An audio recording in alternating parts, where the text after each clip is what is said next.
తెలుసా ఎవరి పేరైతే వీతో స్టార్ట్ అవుతుందో వీళ్ళు ఎలా ఉంటారో. వీళ్ళు చూడ్డానికి పైకి శాంతంగా ఉన్న లోపల తుఫాన్ లాంటి వాళ్ళు. వీళ్ళకున్న పవర్, వీళ్ళకున్న ఆలోచన ఈ సృష్టిలో ఎవరికి ఉండదు. అంత బలంగా మనసులో ఉంటారు, అంత మెరుగ్గా మైండ్ తో ఆలోచిస్తారు. వీళ్ళు అంత తొందరగా ఎవరిని నమ్మరు. కానీ ఒకరిని ఒక్కసారి నమ్మారంటే జీవితంలో వాళ్ళ కోసం ప్రాణాలనే ఇస్తారు, కానీ వాళ్ళని మాత్రం వదులుకోరు. వీళ్ళల్లో అహంకారం అనేది అస్సలు ఉండదు.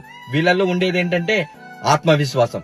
ఏ పనికైనా ఏదైనా సరే నేను ఒక్కనే చేయగలను, నేను బ్రతకగలను అనే ఆత్మవిశ్వాసం వీళ్ళల్లో ఎంతో అంటే ఎంతో ఉంటుంది. వీళ్ళు ప్రేమకు ప్రాణాలైనా ఇస్తారు, స్నేహం కోసం ప్రాణాలు ఇవ్వడానికైనా చేయడానికైనా సిద్ధంగా ఉంటారు. అంత నమ్మకంగా, అంత ప్రేమగా, అంత తోడుగా ఉంటారు. ప్రేమలో అయినా స్నేహంలో అయినా వీళ్ళు బాధనైనా కష్టానైనా వాళ్ళ మనసులో చాలా బాగా దాచుకుంటారు. అది ఎవరికి కనపడనివ్వరు. ఎందుకంటే ఒకరి ముందు వాళ్ళ బాధని కష్టాన్ని పంచుకోవడం వీళ్ళకి ఇష్టం లేదు. ఏదైనా సరే మనసులోని దాచుకుంటారు. ఒక్క మాటలో చెప్పాలంటే మనసులో ఎటువంటి కల్ముషం లేని మనుషులు ఈ వీ నేమ్ తో స్టార్ట్ అయ్యే మనుషులు. మరి మీ లైఫ్ లో కానీ అలా వంటి వారు ఉంటే ఈ వీడియో వాళ్ళకి షేర్ చేయండి. అండ్ మీరే వాళ్ళు అయితే సూపర్ అండి మీరు.